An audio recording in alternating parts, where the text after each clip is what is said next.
एक समय बृहस्पति जी ब्रह्मा जी से बोले, हे ब्राह्मण श्रेष्ठ, चैत्र व आश्विन मास के शुक्ल पक्ष में नवरात्र का व्रत और उत्सव क्यों किया जाता है? इस व्रत का क्या फल है? इसे किस प्रकार करना उचित है? पहले इस व्रत को किसने किया? सो विस्तार से कहिए। बृहस्पति जी का ऐसा प्रश्न सुन ब्रह्मा जी ने कहा, हे बृहस्पते, प्राणियों के हित की इच्छा से तुमने बहुत अच्छा प्रश्न किया है। जो मनुष्य मनोरथ पूर्ण करने वाली दुर्गा, महादेव, सूर्य और नारायण का ध्यान करते हैं, वे मनुष्य धन्य हैं। यह नवरात्र व्रत संपूर्ण कामनाओं को पूर्ण करने वाला है। इसके करने से पुत्र की कामना वाले को पुत्र, धन की लालसा वाले को धन, विद्या की चाहना वाले को विद्या और सुख की इच्छा वाले को सुख मिलता है। इस व्रत को करने से रोगी मनुष्य का रोग दूर हो जाता है, मनुष्य की संपूर्ण विपत्तियां दूर हो जाती हैं और घर में समृद्धि की वृद्धि होती है। बंध्या को पुत्र प्राप्त होता है, समस्त पापों से छुटकारा मिल जाता है और मन का मनोरथ सिद्ध हो जाता है। जो मनुष्य इस नवरात्र व्रत को नहीं करता, वह अनेक दुखों को भोगता है और कष्ट व रोग से पीड़ित हो अंगहीनता को प्राप्त होता है, उसके संतान नहीं होती और वह धन धान्य से रहित हो भूख और प्यास से व्याकुल घूमता फिरता है तथा संज्ञाहीन हो जाता है। जो सधवा स्त्री इस व्रत को नहीं करती, वह पति सुख से वंचित हो नाना दुखों को भोगती है। यदि व्रत करने वाला मनुष्य सारे दिन का उपवास न कर सके तो एक समय भोजन करे और 10 दिन बांधवों सहित नवरात्र व्रत की कथा का श्रवण करे। हे बृहस्पते, जिसने पहले इस महाव्रत को किया है, वह कथा मैं तुम्हें सुनाता हूं, तुम सावधान होकर सुनो। इस प्रकार ब्रह्मा जी का वचन सुनकर बृहस्पति जी बोले, हे ब्राह्मण मनुष्यों का कल्याण करने वाले, इस व्रत के इतिहास को मेरे लिए कहो, मैं सावधान होकर सुन रहा हूं। आपकी शरण में आए हुए मुझ पर कृपा करो। ब्रह्मा जी बोले, प्राचीन काल में मनोहर नगर में पीठत नाम का एक अनाथ ब्राह्मण रहता था। वह भगवती दुर्गा का भक्त था। उसके संपूर्ण सद्गुणों से युक्त सुमति नाम की एक अत्यंत सुंदरी कन्या उत्पन्न हुई। वह कन्या सुमति अपने पिता के घर बाल्यकाल में अपनी सहेलियों के साथ क्रीड़ा करती हुई इस प्रकार बढ़ने लगी जैसे शुक्ल पक्ष में चंद्रमा की कला बढ़ती है। उसका पिता प्रतिदिन जब दुर्गा की पूजा करके होम किया करता, वह उस समय नियम से वहां उपस्थित रहती। एक दिन सुमति अपनी सखियों के साथ खेल में लग गई और भगवती के पूजन में उपस्थित नहीं हुई।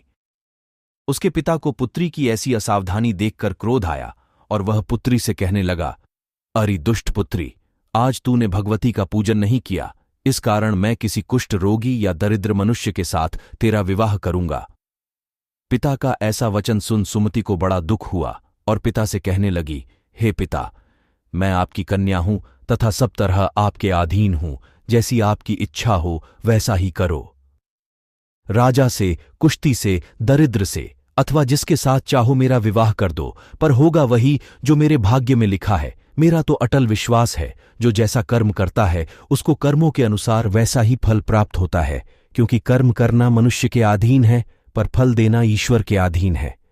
जैसे अग्नि में पड़ने से तृणादि उसको अधिक प्रदीप्त कर देते हैं, इस प्रकार कन्या के निर्भयता से कहे हुए वचन सुन उस ब्राह्मण ने क्रोधित हो अपनी कन्या का विवाह एक कुष्ठी के साथ कर दिया और अत्यंत क्रोधित हो पुत्री से कहने लगा, हे पुत्री, अपने कर्म का फल भोगो, देखें भाग्य के भरोसे रहकर क्या करती हो।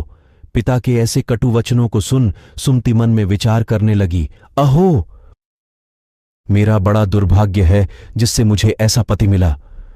इस तरह अपने दुख का विचार करती हुई वह कन्या अपने पति के साथ वन में चली गई और डरावने कुशायुक्त उस निर्जन वन में उन्होंने वह रात बड़े कष्ट से व्यतीत की। उस गरीब बालिका की ऐसी दशा देख देवी भगवती ने पूर्व पुण्य के प्रभाव से प्रकट हो सुमति से कहा, हे दीन ब्राह्मणी, मैं तुझसे प्रसन्न हूं, तुम जो चाहो सो वरदान मांग सकती हो।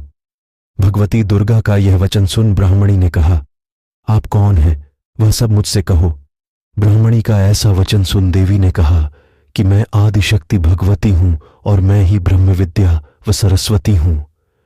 प्रसन्न होने पर मैं प्राणियों का दुख दूर कर उनको सुख प्रदान करती हूं। हे ब्राह्मणी, मैं तुझ पर तेरे पूर्व जन्म के पुण्य के प्रभाव से प्रसन्न हूं। तुम्हारे पूर्व जन्म का वृतांत सुनाती हूं, सुनो। तू पूर्व जन्म में निषाद भील की स्त्री थी और अति पतिव्रता थी। एक दिन तेरे पति निषाद ने चोरी की। चोरी करने के कारण तुम दोनों को सिपाहियों ने पकड़ लिया और ले जाकर जेल खाने में कैद कर दिया। उन लोगों ने तुझको और तेरे पति को भोजन भी नहीं दिया।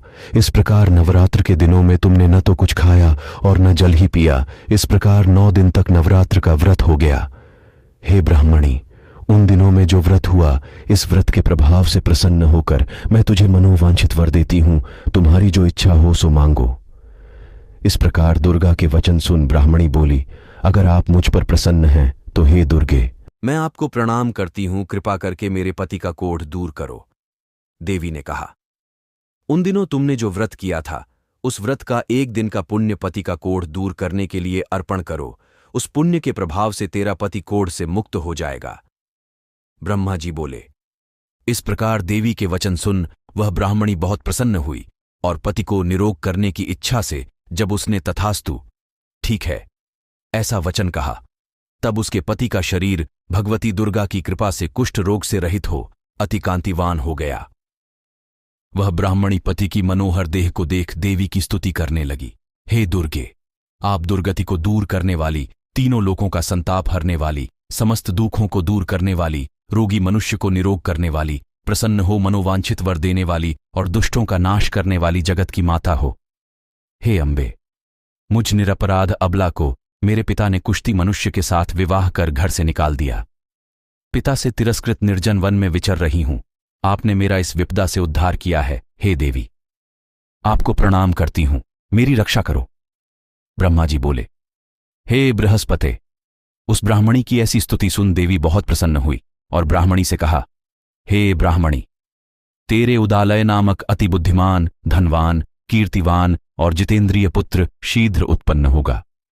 ऐसा वर प्रदान कर देवी ने ब्राह्मणी से फिर कहा कि हे ब्राह्मणी, और जो कुछ तेरी इच्छा हो वह मांग ले।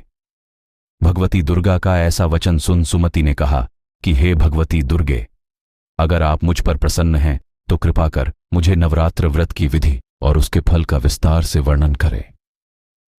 महात्म्य।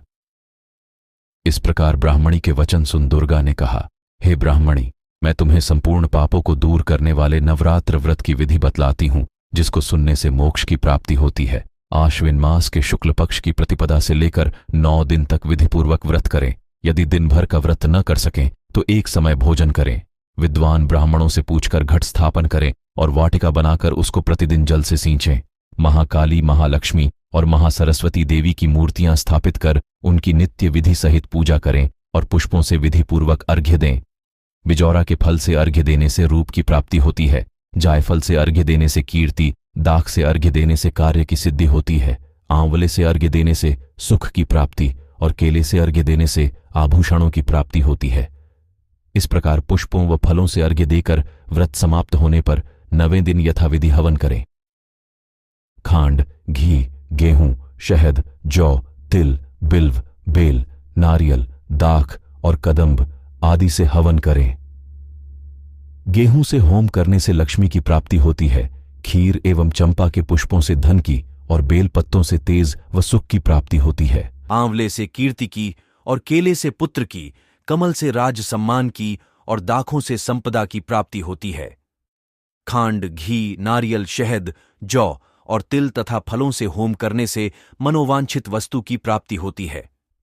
व्रत करने वाला मनुष्य इस विधि विधान से होम कर आचार्य को अत्यंत नम्रता के साथ प्रणाम करे और यज्ञ की सिद्धि के लिए उसे दक्षिणा दे। इस प्रकार बताई हुई विधि के अनुसार जो व्यक्ति व्रत करता है उसके सब मनोरथ सिद्ध होते हैं, इसमें तनिक भी संदेह नहीं है। इन 9 दिनों में जो कुछ दान आदि दिया जाता है उसका करोड़ों गुना फल मिलता है। इस नवरात्र व्रत करने से अश्वमेध यज्ञ का फल मिलता है। हे ब्राह्मणी, इस संपूर्ण कामनाओं को पूर्ण करने वाले उत्तम व्रत को तीर्थ, मंदिर अथवा घर में विधि के अनुसार करें। ब्रह्मा जी बोले, हे बृहस्पते, इस प्रकार ब्राह्मणी को व्रत की विधि और फल बताकर देवी अंतर्ध्यान हो गई। जो मनुष्य या स्त्री इस व्रत को भक्तिपूर्वक करता है वह इस लोक में सुख प्राप्त कर अंत में दुर्लभ मोक्ष को प्राप्त होता है। हे बृहस्पते, यह इस दुर्लभ व्रत का महात्म्य है जो मैंने तुम्हें बतलाया है। ये सुन बृहस्पति जी आनंद से प्रफुल्लित हो ब्रह्मा जी से कहने लगे कि हे ब्राह्मण, आपने मुझ पर अति कृपा की जो मुझे इस नवरात्र व्रत का महात्म्य सुनाया। ब्रह्मा जी बोले कि हे बृहस्पति, यह देवी भगवती शक्ति संपूर्ण लोकों का पालन करने वाली है।